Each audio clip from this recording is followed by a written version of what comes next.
Bem-vindo ao BHB Foodcast, o canal de podcast para você do setor de alimentos, bebidas e suplementos. Olá, habitantes do mundo da alimentação, tudo bem com vocês? Bem-vindos ao primeiro episódio do BHB Foodcast.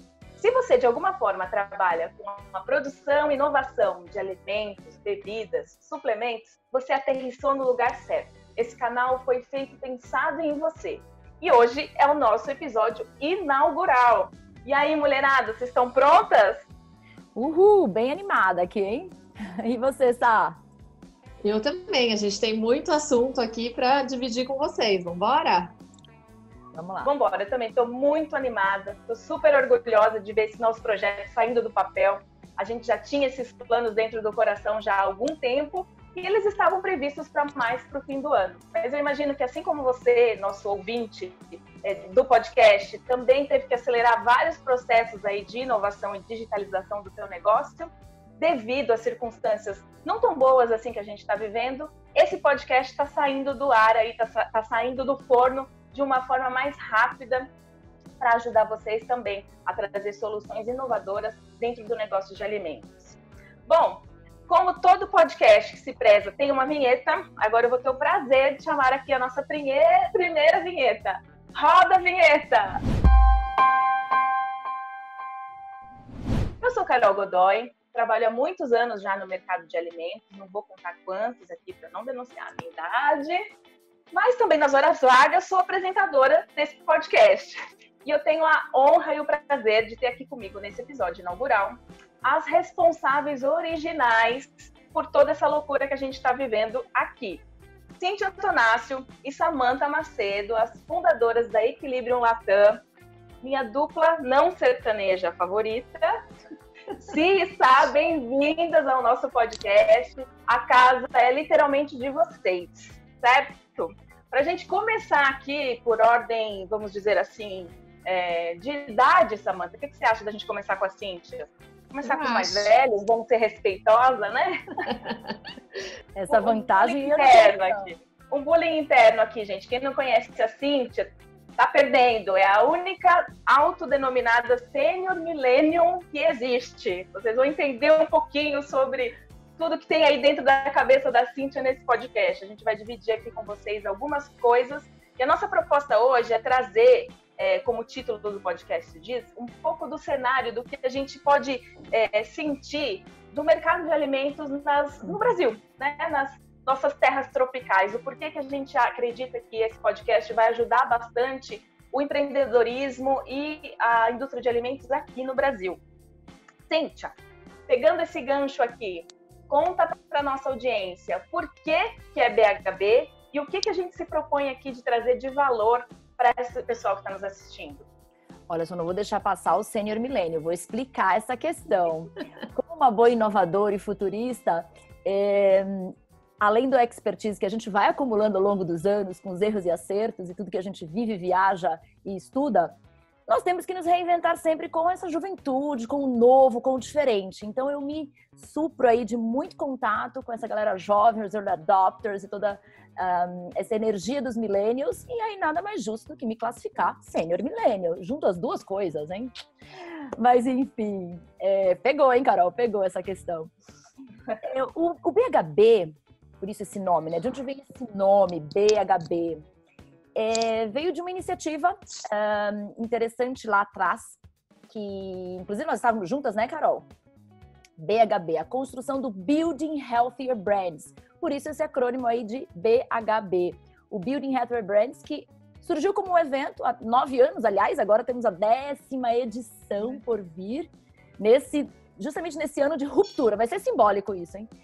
E um evento que a gente começou a receber muito feedback de cliente, aguardando esse evento por conta do caráter inovador, da curadoria. E a gente foi se empolgando a cada ano, trazendo isso tudo. Ele sempre acontece em outubro, foi crescendo. E aí o sonho, já existia um sonho de ele não parar por aí, de ele ganhar asas, né, e voar e ter outras vertentes. E esse sonho que era futuro, né, agora se transforma aí nesse nosso novo canal, nessa nossa nova plataforma que vamos falar mais aqui para vocês, que deixa de ser apenas um evento e ganha corpo, ganha algo maior de valor para o mercado, né, gente? Para trazer muito do que a gente acredita e, claro, agora, nesse cenário de transformação, de forma digital. Muito bem, é isso mesmo. Quando a gente idealizou tudo isso há quase 10 anos atrás, o mercado era muito diferente, né? As coisas eram muito mais offline. Apesar de a gente já achar que a coisa era super digitalizada, a gente não tinha noção do que ia acontecer nos próximos 10 anos. Então, a gente também aqui está para construir junto com vocês os próximos anos. Não digo 10, porque hoje a gente não consegue mais prever tanto tempo à frente. Mas a gente está aqui para dar as mãos com vocês e poder construir o futuro do mercado de alimentos de uma forma cada vez mais assertiva, sustentável, ponderada, responsável. A gente entende que tudo isso faz parte, né, do empreendedorismo hoje dentro desse mercado. E falando em empreendedorismo, falando nesse evento que a gente criou lá atrás, ele idealmente foi pensado para ajudar os nossos clientes, ajudar o mercado, né? Esse mesmo objetivo que a gente está lançando aqui hoje, esse podcast. E quem são esses clientes? Explica aqui para os nossos ouvintes, ou até mesmo quem está nos assistindo, já vou abrir um parênteses aqui e falar aqui. Se você está numa plataforma de Spotify, original, né, de áudio, você também consegue assistir a gente no YouTube. E para quem é de vídeo, quer ficar no vídeo, dá para assistir também, dá para ouvir quando você está no carro pelo Spotify. Tem aqui para todos os gostos. Mas explica, Samantha, quem são os nossos clientes e quem é o Grupo Equilibrium? O que a gente faz? Bom, o Grupo Equilibrium, ele atua há 18 anos. Então, a gente trabalha na transformação de empresas com projetos de inovação, focado no ser humano, com projetos de comunicação para toda a área de saúde e nutrição. E aí a gente atende do pequeno ao grande, da startup à multinacional, das empresas de suplementos, de alimentos, de ingredientes, indústrias farmacêuticas, sempre focando na melhoria dos processos, em treinamento, em como traduzir tudo isso que a indústria quer se modificar, né, que ela quer ser, e o que ela já tem para o público consumidor ou para os formadores de opinião. Então, a gente consegue atuar aí de cabo a rabo, literalmente, em todo o processo. Muito legal. E, Cíntia, você já explicou um pouquinho sobre o BHB, essa conexão que a gente tem com o Equilibrium, é claro. Mas o que a gente está se propondo aqui nessa plataforma digital que vai além desse podcast? Conta para o pessoal. Conteúdo no Brasil, a gente acaba importando muita coisa, né? Eu sou uma curiosa, além de empresária nesse setor e ajudar essas empresas junto com a Samantha e todo o nosso time. Eu venho pesquisando muito, além de estudar, vivendo isso na prática nos mercados, nas minhas viagens. Como uma boa sênior millennial, eu procuro estudar, todo ano fazer um novo curso. Acabei de voltar da Alemanha, fui buscar um pouco mais sobre a teoria U, dos especialistas do MIT, para entender sobre processos de inovação. Cubro aí um ano, uma feira diferente, estou sempre nessa ativa, junto com os times. E aí, como a gente cascateia isso tudo, né? Então, a gente traz um evento que era uma vez por ano, traz nos projetos, mas fica muito restrito. E aí, como missão de revolucionar, nossa revolução da comida, da nutrição, de revolucionar o mercado, a gente quer buscar cascatear esse conteúdo de uma forma mais ampla e mais revolucionária para gerar transformação. E nada melhor do que ter esse canal aqui como uma plataforma de conteúdo digital. E o BHB, então, sai de um evento, ele cresce, ele ganha asas para trazer conteúdo de cobertura desses eventos que eu presencio, meu time vivencia, os estudos que a gente traz, as empresas com que a gente se relaciona e pode gerar informação e insights para vocês. Mas aí a gente não para, né, Carol? É e-book, é podcast, são várias formas que aos poucos a gente vai lançando e você vai receber aqui. Entenda essa plataforma nova aqui como se fosse um hub de conteúdo, né? Pautado em cima de conteúdo, mas com muito insight que pode juntar vários players do mercado, desde o produtor, né? Como, por exemplo, a indústria B2B. Então, se você é um produtor, né, que traz ingredientes para a indústria, se você é uma agência de diferentes setores, então, para todos vocês, nós seremos esse hub de trazer um conteúdo e fomentar essa inspiração. E no momento 2, né, Carol, a gente não quer parar por aí, a gente estará trazendo isso porque a gente acredita que é necessário para a sociedade, todo esse momento de pandemia fez a gente se mobilizar e trabalhar mais para isso, mas vai ter momento 2 aí que a gente quer trazer também oportunidade para que vocês, dentro desse hub, todos podem se alimentar aqui conosco, mas ao mesmo tempo gerar esse conteúdo dessa indústria B2B, dessa indústria de ingredientes, de serviços, para chegar também no mercado produtivo, nas empresas de bens de consumo final. Então, preparem-se aí, consumam, avaliem, nos tragam feedback, ideias, porque a gente vai crescer muito nesse conteúdo amplo, imparcial, naquilo que a gente acredita para revolucionar o mercado, mas também depois proporcionar negócios para vocês. Certo, Carol? É isso aí, gente. É isso mesmo. A gente vai ter muita oportunidade de negócio aqui dentro dessa plataforma. Esse é o nosso objetivo final aí com vocês. E também nesses nossos papos aqui no BHB Foodcast, a gente tem muita gente boa. Eu já conversei com algumas dessas pessoas e eu quero te mostrar o que vai estar te esperando por aí. Um dos itens mais pesquisados de alimento no Brasil é óleo de cozinha. É uma coisa que você não imagina que as pessoas vão pesquisar. Commodity, praticamente. E um dado que é muito interessante, quando a gente perguntou, quando você pensa em restaurante, quais são os critérios que você usa hoje para selecionar um restaurante? O que te importa na hora de pensar num restaurante? 54% dos entrevistados declararam que é a limpeza. É o mais importante na hora de escolher um restaurante. Viu só? Muita gente boa e ainda tem muita coisa que te espera aqui nesse BHB Foodcast. A gente já tem confirmado, por exemplo, o Alexandre Canatella, do Cybercook, que foi comprado recentemente pelo Carrefour. Eles estão trabalhando numa plataforma de receitas. Tem uma questão de sustentabilidade muito legal ligada a essa plataforma. Ele vai contar para vocês. A gente tem a startup NotCo, que trabalha com inteligência artificial para produzir produtos plant-based. É super interessante o case deles, vocês não podem perder. E muita gente boa já, gente. MindMiners, com também pesquisas. A gente vai falar sobre o que está por vir aqui nas questões regulatórias de aprovação de proteínas vegetais. Muita gente boa confirmada para as próximas semanas. Então, nos ajude divulgando esse podcast aí para os seus colegas de trabalho. Sabe aquele grupo do WhatsApp que você fez um curso, que tem ali um pessoal da indústria de alimentos? Manda também, porque eu acho que vai ajudar todo mundo a pensar em inovação de um jeito diferente no Brasil. Carol, e aproveitando, olha só, você que está aí virando fã do nosso podcast daqui a pouco, você tem um tema muito bacana que você trabalha nesse setor, traz pra gente como sugestão. E aí, Carol, onde ele sugere? Com certeza, vou adorar receber esses insights de vocês. A gente pode estar disponível na nossa plataforma, que é www.bhbfood.com, e nas nossas redes sociais, no Instagram e LinkedIn, @bhbfood. Samantha, puxando um pouco do que a Cíntia falou lá dos processos de digitalização, das indústrias de alimentos, para o B2B principalmente, você que está na linha de frente aí com o nosso pessoal de atendimento dos projetos, você acredita que as indústrias de alimentos hoje no Brasil, principalmente essas de ingredientes do B2B, já são digitalizadas? Ou ainda o que vale hoje, dentro desse todo o processo de relacionamento, é o olho no olho, é a reunião, é o tapinha nas costas? Como é que está funcionando? Qual que é o teu termômetro hoje para a digitalização, não só da comunicação, mas dos processos? Bom, Carol, eu acho que a gente está passando aí por um momento realmente atípico e isso está forçando muito as indústrias a se digitalizarem, né? Acho que o ponto principal é que as indústrias não sabem como fazer. E esse canal, esse como, né, é o mais importante. Porque eu acho que a digitalização, a internet, as plataformas são um caminho. Mas a estratégia, o que está por trás é o que vai fazer a diferença. Óbvio que a gente está falando de ser humano, ele estando atrás de uma tela ou não, então é importante a gente não esquecer do relacionamento, mas a gente vai ter agora novas formas de fazer isso.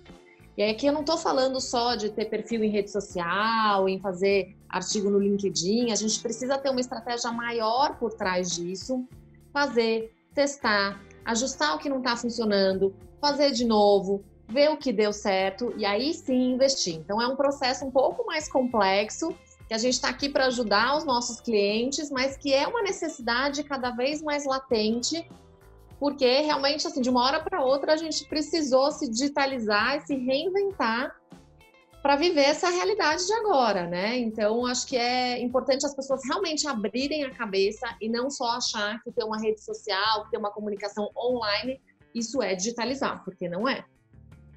A gente escuta muito isso, né? Conversando com o mercado, as marcas acreditam que já estão digitalizadas por simplesmente estarem presentes nas redes sociais. E a gente entende que toda a estratégia por trás disso é como se fosse um iceberg. O que você olha ali na rede social num post é só a pontinha do iceberg, mas se você não estruturar todo o teu marketing de conteúdo, todas as suas entregas por trás, você não vai atingir os resultados que você deseja apenas por postar ali, mesmo que seja com uma constância importante dentro das redes sociais. Recentemente, a gente fez alguns levantamentos e conversou com muitos players do mercado para falar da crise, né? A gente até soltou um relatório chamado A Voz da Indústria. E entre eles, a gente entrevistou o Leonardo, do Mundo Verde e Nature hoje, são um grupo só. E ele citou isso para a gente está reverberando essa frase dele porque é muito, muito real. Ele disse que eles tiveram que se digitalizar em 3 meses, eles estão tendo que se digitalizar em 3 meses, o que eles levariam pelo menos 5 anos. Algumas decisões que meio que se impuseram às vontades, às estratégias, aos impasses, muitas vezes, corporativos que existem, que não tiveram mais caminho e solução e a digitalização está acontecendo por inteiro. Então, é algo bem interessante, né? Outra coisa que eu gosto de falar sobre a digitalização também é que a gente fala muito sobre mudança de mindset e a transformação digital. E eu, escutando uma palestra certa vez da Marta Gabriel, que é uma pessoa que fala muito sobre inovação e esse processo todo de digitalização, ela falou que se a gente pensar em transformação, a gente está indo para um caminho correto, porque mudança só, quando você fala de mudança, tudo que você muda, você pode voltar ao seu lugar original. Então, se você muda o seu site, por exemplo, você pode voltar, ele pode dar resultado ou não. Agora, quando você faz realmente uma transformação, isso causa em você algo muito mais profundo. Ele entra já no seu DNA, ele vira algo que não dá mais para eu voltar para o lugar que eu estava. E é isso que a gente precisa se propor a fazer dentro das nossas marcas, processos, serviços, é a transformação, seja ela digital, seja ela pensando em mindset, em sustentabilidade, mas é a gente se transformar mesmo, estar disposto a abrir mão, a deixar a nossa forma de trabalho antiga e começar a pensar em soluções diferenciadas dentro desse universo, né? Isso me lembra muito a experiência que eu tive quando fui para o Vale do Silício, do quanto existe uma diferença. O que Marta fala aí de mudança me parece muito o que eles chamam de inovação incremental. Então, você dá aquelas mudancinhas, né, por exemplo, no produto de alimentos, a gente muda a embalagem, coloca um claim, mas a gente não muda a essência, o DNA mesmo da gestão, inclusive da equipe de decisão. E aí me vem a questão da disrupção, que é uma palavra linda, a gente adora colocar no PowerPoint, nos conteúdos, mas o quanto, de fato, a gente está sendo disruptivo nas nossas decisões de empresa. E se a gente parar para pensar, é por meio da disrupção que a gente não vai morrer. Porque a gente tem cases aí de outras indústrias paralelas, como, por exemplo, né, o case, se você não faz, tem outro que vem rápido e faz e te tira do jogo. Casos clássicos aí, como o Blockbuster, né, a Kodak. E se a gente parar para pensar dentro do nosso mercado de alimentos, olha o que Chobani fez com o mercado de iogurtes, né? Olhou para uma dor latente de um consumidor que quer algo mais simples, mais pulsante, gostoso, no conceito de um iogurte mais original, e revolucionou e mexeu no market share de grandes players e, né, trouxe aí novas categorias, idem com barras. A gente poderia ficar aqui só falando sobre essas disrupções que existiram nesse mercado.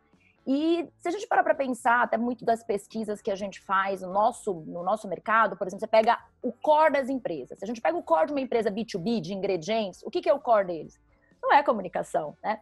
É uma indústria muito mais focada na parte fabril, na venda de ingredientes, ainda muito na venda 1 a 1, né, no vendedor mesmo, num trabalho muito forte e crescente, que eu tenho ficado muito orgulhosa dos nossos clientes, inclusive, na parte de inovação, de entender a inovação e de trazer muita coisa. Tá dando um baile aí na indústria de produtos finais, né, do varejo, mas ele também não entende muito de comunicação, não é o DNA dele. E é isso que a gente quer ajudar. E, por outro lado, a indústria de bens de consumo, né, do varejista, do produto final, entende muito, principalmente a nossa parte dos nossos clientes, a parte de marketing, entende muito da comunicação, dá um show. E o Brasil é muito criativo. Porém, também tem uma parte técnica lá dentro, que às vezes não se conversa, né? E que é a parte mais do desenvolvimento de produto e tudo mais. Então, o que a gente pretende com a nossa plataforma, né, olhando para esse cenário de incremental e de disrupção, é ser sensato, claro, a gente quer aterrissar, com certeza, com o que a gente tem de cenário Brasil e de perspectiva, mas fill the dots, fill the gaps, né? Ajudar a ter esses elos de conversa, de insights para o negócio, para que a gente torne o incremental possível, mas o disruptivo visível, né? Já ali no pipeline. Então, acredito que é essa a nossa missão aqui. É isso mesmo, show de bola. Agora, deixa eu perguntar para vocês, assim, eu até levantei alguns números para trazer aqui sobre o mercado de alimentos no Brasil. Se a gente for pensar em comparação com outros países, a gente movimenta bilhões, né? O último dado da BIA, por exemplo, é de 656 bilhões de reais dentro da economia e que isso chega perto a quase 10% do nosso PIB. Alimentos saudáveis, né? Essa cesta de alimentos saudáveis, o Brasil já é o 4º país com mais relevância e importância no mundo. O que vocês acham que falta para a gente dar esse salto de inovação e ter produtos cada vez melhores e atender aos desejos do consumidor e além dos desejos do consumidor e decolar mesmo inovação dentro do segmento de alimentos e bebidas no Brasil? Bom, Carol, eu vou trazer aqui, acho que 2 aspectos, né? O primeiro, acho que tem uma parte estrutural, né? A gente não tem um suporte a empreendedorismo, o Brasil tem toda uma questão burocrática, uma taxa enorme de impostos, e tudo isso dificulta essa inovação, essa disrupção, a transformação. As pessoas têm medo de empreender no Brasil, né? Então, acho que isso é um dos fatores que pode afetar parte desse movimento todo aí de novos entrantes, novos players no mercado. Mas eu acho que a gente também tem uma outra questão interna, que é justamente as pessoas estarem preparadas para essa transformação, estarem abertas para, de fato, fazer algo diferente, não só o incremental, não só fazer uma adaptação aqui e acolá. A gente vê que dentro das indústrias, muitas vezes tem equipes que não têm noções de nutrição, que não conhecem o consumidor, que não entendem sobre o comportamento desse consumidor. E aí, se você não tem esse olhar mais amplo, fica muito difícil, né? Você trazer algo que realmente atenda a essa necessidade do consumidor. E também o consumidor muda, né? E cada vez mais conectado, mais exigente. Então, a velocidade deveria ser cada vez mais rápida. A gente sabe que as pessoas têm acesso. Hoje, a gente tem muito conhecimento. Então, a empresa tem um papel nesse desenvolvimento, nessa formação de equipes? Tem, com certeza. Acho que sempre com o apoio de um ambiente ali aberto e propício para a inovação, é sempre mais fácil a gente ter esse pipeline de inovação aí constante. Mas acho que também depende muito de cada um, né? Do quanto cada um vai atrás, fazer esse intraempreendedorismo dentro das empresas, trazer novos projetos, de forma que eles sejam factíveis, que eles sejam baratos, rápidos. Se não testou, a gente coloca outro, e não fazer um processo gigante que vai envolver custo, tempo e que vai engessar, então, essa inovação, essa transformação. Acho que a gente tem aí vários pontos, mas principalmente depende do ser humano, da vontade de transformar, que cada um tem que ter aí na sua área. Eu vou pegar um gancho aqui de uma palavra que estava na minha cabeça, Samantha, e você trouxe agora, né? Vontade. E aí você trouxe o cenário das empresas e o cenário do governo, da burocracia, da mecânica Brasil, né? E aí volto para as pessoas, né? O human-centric, o centralizador nas pessoas, para mim ele é muito forte na inovação. E vontade, né? Vontade política. A gente está vivendo agora um momento coronavírus inédito, surreal, e o mundo inteiro se mobiliza, e aí há dinheiro, né, gente? E aí, de repente, há dinheiro. Há dinheiro e a vontade de mudar, de dar coisas gratuitas, de baratear, né? Eu juro pra você que eu fico até arrepiada, né? Porque o quanto às vezes falta essa vontade, a vontade do coletivo, a vontade das pessoas conseguirem se juntar. E olhando você falando sobre as pessoas de uma empresa, né? São pessoas no final do dia. E se basta um começar a ter vontade, e aí uma outra palavra que é coragem, né? Coragem para enfrentar um pouco, coragem, né? Com uma comunicação não violenta, digamos assim, com uma comunicação boa, fluida, mas coragem para enfrentar, inclusive até botar o seu na reta, desculpa, e de repente perder o seu emprego, mas pessoas que realmente consigam se juntar em clusters para, ao invés de fazer a politicagem, fazer emergir o propósito. Então, pensar nessa vontade, eu falo de vontade porque é muito do que vem na teoria U, né? O goodwill, né? A vontade que vem de dentro, vem do coração, da mente aberta e vários estágios. Vamos marcar um podcast aí, Carol, para falar sobre isso. mas essa vontade que vem da mente, mas vem muito do coração individual de cada um de nós, de novos empreendedores, por exemplo, de pessoas que estão numa segunda gestão de uma empresa familiar. No Brasil é muito forte a empresa familiar, que esses jovens não tenham propósito só na educação do filho, mas consigam ter um propósito de colocar um produto com mais nutrição dentro do seu portfólio para gerar educação para outros filhos. E essa juventude eu tenho visto, viu? Eu tenho visto algumas conversas com empreendedores. Ainda é um Brasil muito patriarca, mas eu vejo uma vontade crescente aí, contanto que a gente começa a atender clientes, né, na nossa empresa, de empreendedores e startups, de gente que vem com grana de família, ou às vezes sem grana, pegando investidor e trazendo essa vontade, né? Então, eu acredito que esses soft skills de grandes empresas ou de pequenos, para pensar em novos modelos de negócio, né, em produtos com mais foco em nutrição. Então, coragem para abandonar, de repente, alguns lucros iniciais, mas depois ir para sair um pouco dessa massa que a gente vive vivendo no Brasil. Eu sei, gente, foram 41 bilhões aí buscando os R$600 do governo, né? Nós vivemos no Brasil de vários perfis, eu sei disso. Mas como a gente consegue também trazer produtos mais simples, que sejam saudáveis e que alimentem esse Brasil também mais pobre com qualidade. Então, tem muito a se criar, tem muito a se, com vontade. Me agarra aí nesse podcast, Carol, senão eu fico aqui trazendo já cases de produtos. Mas é isso, essa vontade para inovar. Com custos e da burocracia, uma vontade política para trazer dinheiro e apostar nesse empreendedorismo e ajudar a grande empresa também, né? Eu queria só completar aqui que eu acho que essas três aqui que vocês estão vendo, coragem e vontade é o que não falta, né? A gente trabalha juntas há muitos anos, a gente já se reinventou e se transformou muito durante esses anos. Então, acho que a gente é aí uma prova testemunhal de que realmente é preciso, né? Para que a gente não fique parada no tempo, para que as coisas não deixem de existir, a gente mesmo tem que sempre olhar à frente e trazer algo novo. Resiliência, né, pessoal? Resiliência e se desenvolver em meio às tempestades ou em meio aos momentos bons, é sempre se reinventando mesmo. Cíntia, você falou uma coisa interessante aí de a gente olhar para esse mercado de massa, né? Quando a gente fala em grandes empresas, principalmente, onde você tem produtos que são voltados para um consumo em larga escala, muitas vezes a coragem da inovação, ela fica restrita a esses números. Ter coragem de você investir num nicho ainda pequeno, que talvez seja um pouco mais futuro emergente, que ele não é real, ele não vai trazer grandes lucros ainda para a empresa, podem ser mais difíceis dentro dessas grandes companhias. Eu queria que você explicasse um pouquinho aí sobre essas diferenças de público. Quando a gente fala de inovação, a gente traz bastante disso para os nossos clientes, né? Quando você tem inovações para públicos que são mais tecnológicos, quais são os estilos de perfis de públicos no mercado que a gente pode pensar numa inovação? Uhum.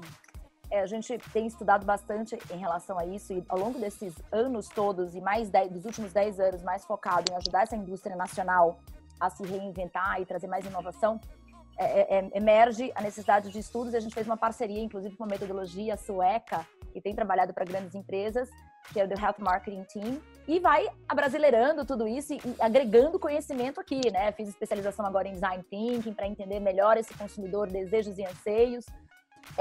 E me vem uma questão, Carol, é que a gente olha só para massa e para o nicho, para massa e para o nicho, e para o número. A gente precisa começar a olhar um pouco mais além dos dados e para a atitude do consumidor. Claro que o dado é importante, que tem a questão do preço, que é muito sensível e vai ser sensível agora mesmo, né? A gente tem aí nesse pós-crise coronavírus dois eixos. O eixo pós-crise de grana, né?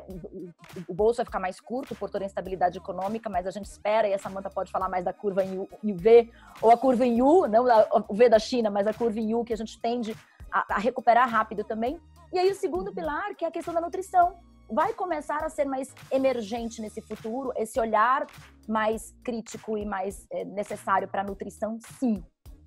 E aí a gente tem, dentro da nossa metodologia, que trabalhamos com os workshops de inovação e tudo mais, a caracterização desses consumidores em 4 perfis, que entre essa massa e esse nicho, digamos assim, desse consumidor mais lifestyle, mais millennial, e que traz muito dos valores próprios, um pouco até ativista, e que a gente pode considerar o mercado de nicho, existe o Fill the Gaps, a gente sempre está ali no Fill the Gaps, né? Entrando nos gaps, que é um consumidor intermediário que começa a ter um pouco mais de estilo de vida e acesso, e a gente acredita que o Brasil, né, a gente vai ter isso sim, e as marcas precisam se preparar para esse consumidor, que é o que a gente chama de massa emergente.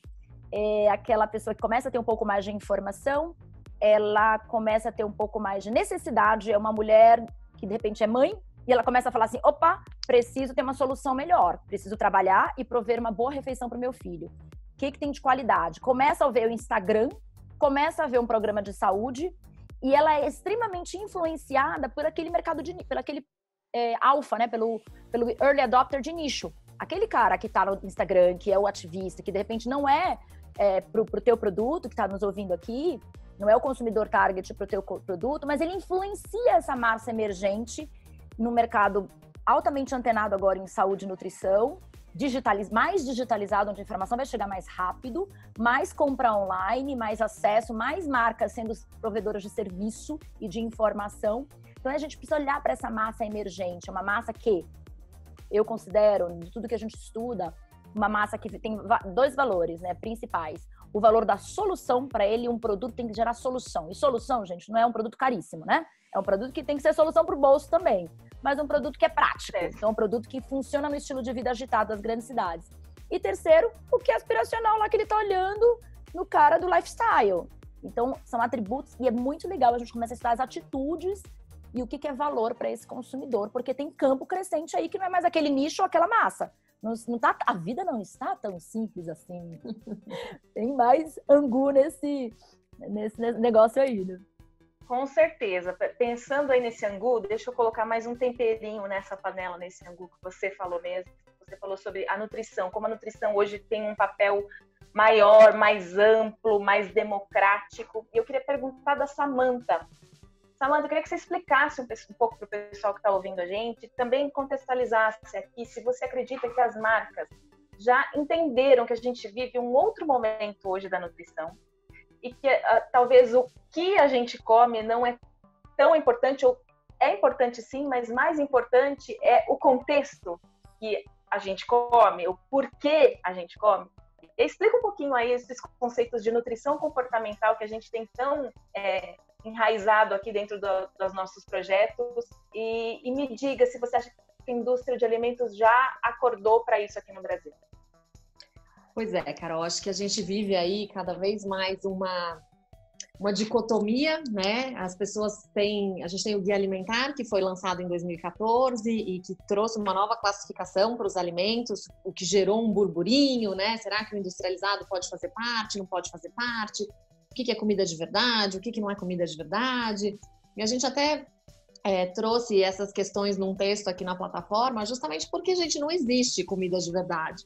Né? Existe comida, simplesmente. Algumas comidas, alguns alimentos passaram por um processo de industrialização, passaram por um processamento, outras por questões tecnológicas, e com isso a gente tem ganhos também em termos de distribuição, de conservação, de segurança, mas que não só o nutriente, não só a composição daquele alimento, daquela preparação é que deve ser levado em conta. E é isso justamente que a nutrição comportamental busca trazer e fomentar esse olhar de uma nutrição muito mais ampla, né? Que envolve todos os aspectos biopsicossociais, que a gente leve em consideração não só o nutriente, mas o como você come, por que você come, com quem você come, aonde você come, não só o que você está comendo. E que todas essas esferas e todas essas camadas que fazem um ser humano, né? Que determinam o comportamento desse consumidor. Então, cada vez mais a gente tem que ter esse olhar mais holístico e não só nutricional para o alimento. E a gente tem algumas indústrias, inclusive, se mobilizando e indo por esse caminho, né? A gente tem as indústrias se posicionando, porque a gente vai continuar tendo alimentos industrializados, sem dúvida, a gente vai ter alimentos indulgentes, a gente vai comer por prazer, a gente não pode simplesmente achar que os seres humanos só vão se alimentar porque eles precisam de uma determinada quantidade de calorias ou nutrientes no dia. A gente tem todos esses outros aspectos. Então, a indústria também vem caminhando. Acho que assim, os dois pontos, né, precisam se aproximar para que a gente tenha um consumidor mais bem atendido. Ele vai comer porque é gostoso, mas ele também precisa ter um produto melhor na mesa dele ou no supermercado para ele poder escolher. Então, a gente tem que tirar essa dicotomia do pode e não pode, do que é saudável, do que não é. A gente tem que sair um pouco, né, desse foco muito restrito e ter um olhar mais amplo para a alimentação. Você sabe, Samantha, falou um palavrão aí, Samantha. Biopsicossocial, são 3 palavras em uma. Explica pra gente melhor, fatia essa palavra aí, por favor. Então, no lado bio, né, o lado biológico, a gente come, porque a gente também tem fome, precisa se alimentar. Mas a gente tem todo o lado psicológico aí, de comportamento alimentar, do porquê a gente come. E o lado da socialização, que é o estar com as pessoas. A comida tem esse papel, a comida busca reunir as pessoas, é fonte de afeto, é fonte de carinho, traz memórias. Então a gente tá sentindo daquele churrascão lá. Pois é. Exatamente. Então, assim, é uma palavra grande que traz todas essas dimensões do ser humano e que a gente não pode deixar de considerá-las, né? Ouvindo a Samantha falar, eu lembrei, Samantha, do nosso início, né, de empresa, quando a gente gastava um verbo, né, um tempo enorme com os nossos clientes, explicando para eles, porque muitos deles vinham dizendo assim, tem esse produto aqui, e esse produto aqui vai curar, é realmente o que parece um absurdo hoje, mas naquela época a gente tinha, né, que conversar muito para trazer para um lado de uma comunicação responsável, que aquele produto, aquele alimento, ele era parte de uma alimentação equilibrada e que a alimentação equilibrada como um todo é que era responsável por um benefício. E que, óbvio, gente, a gente sabe que hoje a indústria está super inovando, trazendo benefícios, a indústria dos nutracêuticos, por exemplo, a gente vai falar muito sobre suplemento aqui também, né, Carol? Super! Já temos um convidado especial para tratar disso também aqui no próximo BHB Foodcast. Exato. Então, a gente fala sobre alimentos e suplementos, toda a funcionalidade é fundamental e a gente quer mesmo que as empresas tragam mais ativos para os seus produtos. Só que não se restringe a isso. A gente, hoje, é muito mais procurado também para entender como melhorar o produto, para inovar. E depois, na comunicação, isso que essa trouxe do biopsico-sociocultural, as empresas já começaram a se tocar disso. E até na comunicação que a gente faz também com o nutricionista, não só para o consumidor. A empresa hoje ser parceiro do nutricionista, não só mostrando para ele que um produto é bom ou ruim, até porque, né, mas como usar esse produto de uma forma mais dinâmica, mais eclética, quebrando mitos do preconceito do produto processado, abrindo a sua formulação e dizendo assim, olha só, eu tenho isso, deixa eu te explicar o que é isso, olha, isso aqui faz tal, tal. Né? E além de a gente inovar e as empresas grandes, a gente tem um negócio assim que é muito legal de saber, né? De uma empresa gigante vai lá e coloca tira todos os aditivos, de repente coloca um aditivo super natural. E aí vai lá e comunica para o nutricionista curte aquilo e fala, uau! Então, sair que não vai curar nada, mas simplesmente vai trazer um contexto mais natural, que é aquilo que o consumidor no final do dia quer. Então, eu acho que tem uma quebra de muito grande ainda ao longo desses 10 anos, dessa mudança. O bio continua, mas ele adiciona o psicossociocultural. Exatamente. Eu acho que tem um caminho a ser percorrido e que ele tem que ser feito em conjunto, né? O nutricionista tem que se posicionar de uma forma diferente, a indústria tem que ter um produto diferente para atender essa nova necessidade. Na verdade, ela não é nova, uma necessidade que sempre existiu, mas que por muito tempo foi negligenciada, né? A gente tinha uma preocupação só do nutriente, só da caloria, só do sem, né? Low carb ou free from, enfim. E agora a gente está numa nova era aí de olhar, inclusive, o comportamento desse consumidor no momento de consumir e ter uma alimentação saudável, não um alimento em si, né? Esse realmente é ampliar esse olhar, essa visão. Legal, esse acho que é um bom desafio para as indústrias de alimentos. E eu queria compartilhar aqui com vocês que quando a gente lançou, né, a gente pensou nessa plataforma, a gente também fez uma pesquisa com o mercado, com alguns dos nossos clientes e parceiros, para entender quais eram os principais desafios, quais eram as principais dores que você, nosso ouvinte, aí tem no seu dia a dia. E aí eu vou dividir com vocês aqui para a gente poder comentar sobre isso. Você sabe que ao concurso, né, e nem vale contar, o principal desafio de todos os profissionais que trabalham na indústria de alimentos é manter custo do seu produto, reduzir custo, manter custo. De fato, a gente sempre vai estar trabalhando nessa briga diária de reduzir custo de formulação, manter qualidade, enfim. Mas tirando isso e aspectos regulatórios, algumas coisas se destacaram aqui. E o manter-se atualizado sobre o mercado, sobre lançamentos de produtos, foi a terceira opção mais citada. Como é difícil as pessoas terem tudo isso centralizado. Então, um dos nossos objetivos da plataforma BHB é aqui. Você vai estar sabendo de todas as notícias do mercado bem quentinhas, assim, na forma que sair, a gente já vai estar publicando lá para vocês. Outra coisa, desenvolver produtos saudáveis. Um desafio que apareceu aqui, que todo mundo está tentando fazer esse caminho, mas que muitas vezes é difícil, se esbarram em várias questões. E aí vocês falando sobre a nutrição comportamental, sobre essa comunicação, sobre essa relação com a comida, às vezes a inovação ela pode estar na comunicação, não necessariamente num produto e na sua formulação, né? Eu acho que é uma oportunidade para as indústrias. Carol, desde que esse produto seja bom, né? Porque não dá para comunicar, o consumidor ele está cada vez mais aberto, o consumidor está cada vez mais antenado. Os influenciadores, que hoje, antes eram só os nutricionistas, né? Hoje a gente tem aí os blogueiros, patrulhadores, que muitas vezes nem entendem sobre a tabela nutricional direito e falam, às vezes, até barbaridades. Então, precisa trabalhar no produto, e é por isso que a Equilibrium, né? A gente consegue aí ajudar na ponta a ponta. A gente meteu as caras em ajudar na inovação, se especializou, buscou formas, métodos, e tem ajudado bastante. Então, o que eu posso fazer? Seja incremental agora e caminhar para um olhar disruptivo no futuro, e aí depois trazer a comunicação. Mas sim, às vezes tem gente que tem produtos muito legais, muito já prontos e não comunica. E usando um exemplo assim, por exemplo, chocolate. Chocolate sempre vai ser chocolate e tudo bem ele ser um chocolate. Como é que a gente consegue comunicar ainda assim de uma maneira que essa relação com o chocolate ela seja positiva? E a gente teria inúmeros exemplos aqui para citar, a gente dividir com vocês. E a terceira coisa que apareceu, gente, foi a velocidade dessa implementação das inovações, que é um grande desafio para as indústrias. E aí eu acho que as startups dão um baile por conta da menos burocracia, menos processos, dá para testar já operando, né? Então, os famosos MVPs, eu vou fazer lá e já vou colocar no mercado. Se o mercado reagir positivamente, ok. Eu não preciso de ter inúmeras pesquisas e esperar várias aprovações. Então, isso é um desafio que as indústrias encontram. Todo mundo diz, é um ditado famoso aí, que a direção é muito mais importante do que a velocidade. Mas isso não necessariamente faz a velocidade não ser importante. O que vocês diriam aí? Uma mensagem final para esses nossos habitantes do mundo da alimentação que nos ouvem aqui, sobre esse desafio aí de implementação.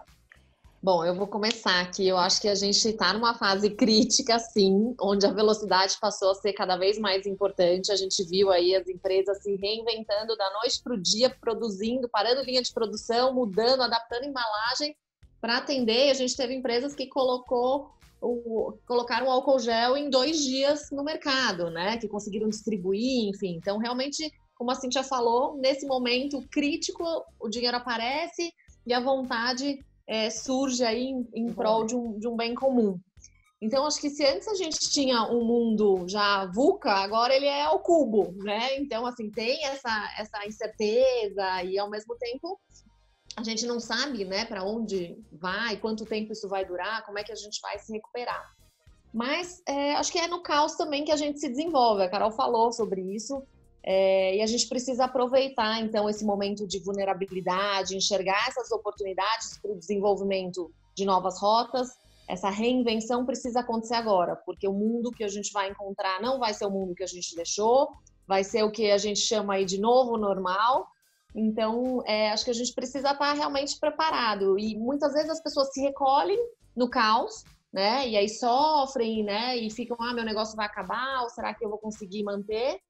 E acho que existe sim uma oportunidade de desenvolvimento. Eu acho que, inclusive, na dor que a gente aprende, a gente se desenvolve muito mais. E aí tem um livro que eu acho que fala muito sobre isso, que chama Antifrágil, que é justamente mostrando o quanto os negócios e as pessoas podem se desenvolver nesse momento de caos. Então, eu queria deixar aqui a dica. Ele é do Nassim Taleb, então quem quiser procurar aí para ler, para reler, enfim, acho que é bem apropriado para esse momento e a gente aceitar que a mudança é necessária e ela é possível, com certeza. Acho que a gente está aqui para sair melhor de tudo isso, se ajudando, olhando novos horizontes e realmente se transformando. Eu fiquei te ouvindo, Samantha, e olhei para nós duas aqui, né? E a Carol ali no meio. E aí veio uma analogia, né, das decisões. Tem um livro, você falou de um livro, acho que é muito importante a gente entender que a gente tem poder, né? A gente não é tão frágil quanto a gente imagina ser. E nessas horas, aquilo que você falou, tudo acontece, porque a gente é empurrado. E no dia a dia a gente vai tocando, né? Vai tocando, tem alguém para direcionar e eu vou tocando barco na minha empresa, no meu cargo.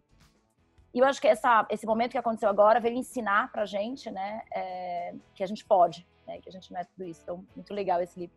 Mas eu fiquei pensando, né, na nossa sociedade aqui, no que a gente construiu, nós duas, e é fácil dizer quem é a que direciona e quem é a veloz, será? Se olhar o comportamento aqui.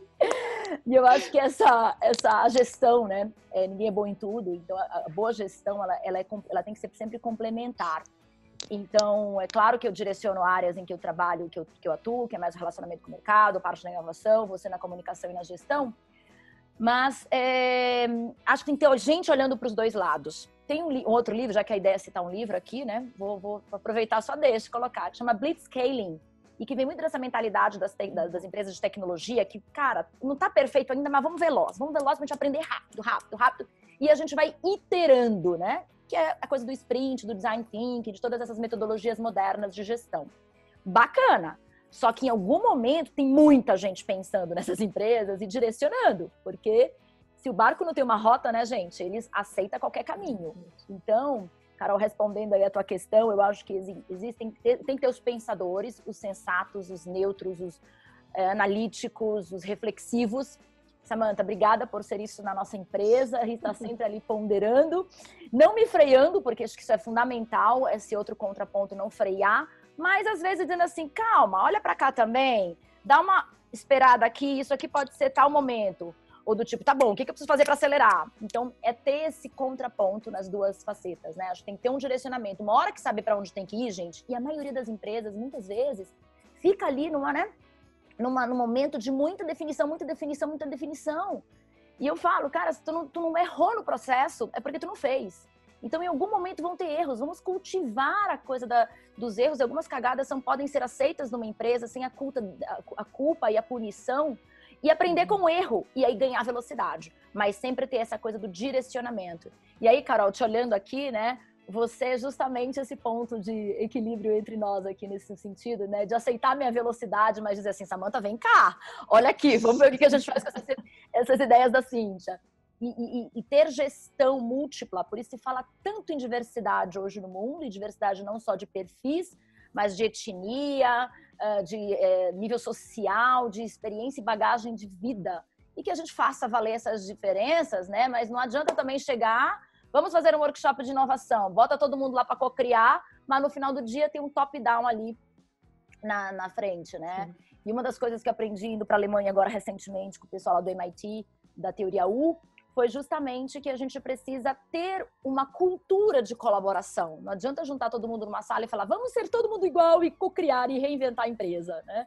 Nós precisamos cultivar isso ao longo da nossa gestão, do nosso dia a dia e ter um processo, né? Ter um processo. Contem conosco para ajudá-los nesse sentido, mas que também a gente desperte esse ser humano individual, aquilo que a gente é um pouco como mãe, como mulher, como namorado, como consumidor, que a gente possa trazer isso para dentro das nossas organizações. Eu sei que é difícil, porque parece que a gente entra nas paredes e a coisa fica esquisita, né? Mas que a gente possa ser mais nós mesmos. Acelerados gente. E direcionados.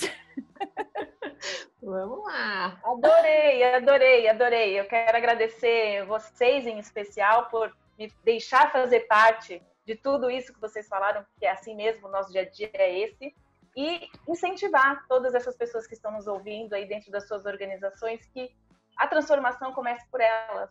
Né? Elas conseguem ser agentes de mudança onde quer que elas estejam, com toda essa coragem que a gente falou, com todo esse comprometimento, toda essa paixão.